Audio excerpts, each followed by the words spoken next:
Alright guys, so welcome to week 3. So this week you'll notice in your Algebra 2 class you're covering something called geometric sequences. So again, these are just notes to give you the very basics of what geometric sequences are, what to look for, and this will be your assignment for the week. So what is a geometric sequence? A geometric sequence is just a sequence in which the ratio between any two terms is constant, aka there's a common ratio. Now, a common ratio is just a numerical ratio that multiplies two consecutive terms in a sequence.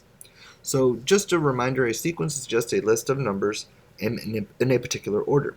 So if I look at this first one, notice I have 6, 12, 24, and 48. Does there exist a common ratio? That means does there exist a number that multiplies each one of these numbers? And the answer is yes, because how do I get from 6 to 12? What multiplies that? 2. How do I get from 12 to 24? Multiply it by 2. 24 to 48, you multiply it by 2.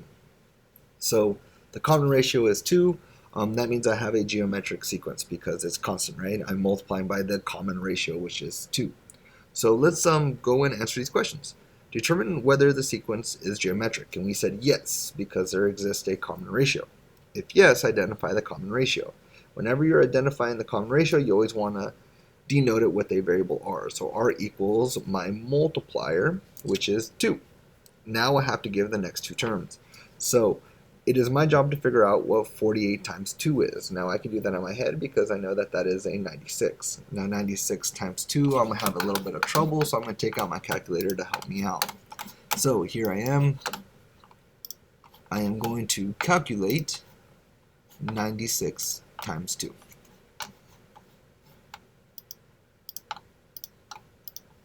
Which I find out, is 192. And then I'm going to find out my next term by also multiplying 192 times 2,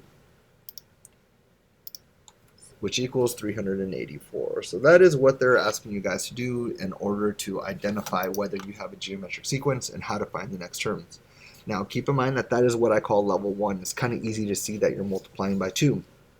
What happens when things are a little more difficult? Well, the way I like to do it is just to work backwards. Remember that when we are moving forward, we're looking for something that is multiplying. Now, if we're working backwards, we are going to be dividing. So in order to find the ratio, all you have to do is take the second number and divide it by the first to find that ratio. Now, there's a couple numbers that are a little bit easier. For instance, 30 and 90. I know I could do 30 divided by 90 quite easy. 30 divided by 90, if I were to reduce it, equals 1/3. So is that a common ratio though? What is 90 divided by 270? If you divide these out, notice that the zeros technically divide out. 9 divided by 27 can reduce to 1/3. So we get a 1/3. If you put 270 divided by 810, you get the same thing. So again, this is just remembering that, hey, when I am multiplying to move forward, going backwards, I'm dividing, but the number is still the same. So that's why we know our common ratio is 1/3. So what is 30 times 1/3? 30 times 1/3. Remember, when you're multiplying fractions, put it over 1. 30 divided by 30 times 1 is 30, and 1 times 3 is 3. So 30 divided by 3 is 10, so I know it's 10. My next term, 10 times 1/3. Again, put it over 1. 10 times 1 is 10. 1 times 3 is 3, so I end up with 10/3. Now, I can't reduce this, so I'm going to leave it exactly like that. Now, what is 10/3 times 1/3? 10/3 times 1/3 equals 10/9. So I'm not sure if your teachers are going to have fractions, but that is just an example of how to help you out. If they don't give you fractions, just kind of write it down, see if you understand it, and just kind of really ignore it because your teacher's not going to be asking you to do that. So these next 4 problems are all you guys. It's what your guys' technically homework is. So just do those 4 problems, and you'll get your full points for the week. Now your teachers are also going to ask you about a geometric sequence formula. Now that formula is a sub n is equal to a sub 1 times r n minus 1, where a sub 1 is going to be your first term,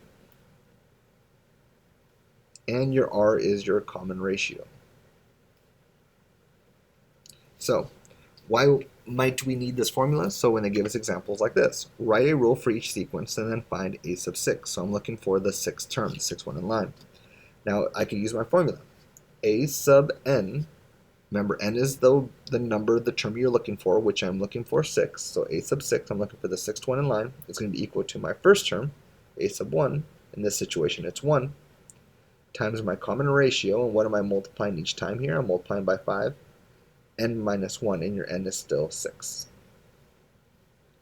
Now we have to do the math. So a sub 6 is going to be equal to 6 minus 1, which is 5. And what is 5 raised to the 5? I have no clue, so I'm going to take out my calculator to help me out.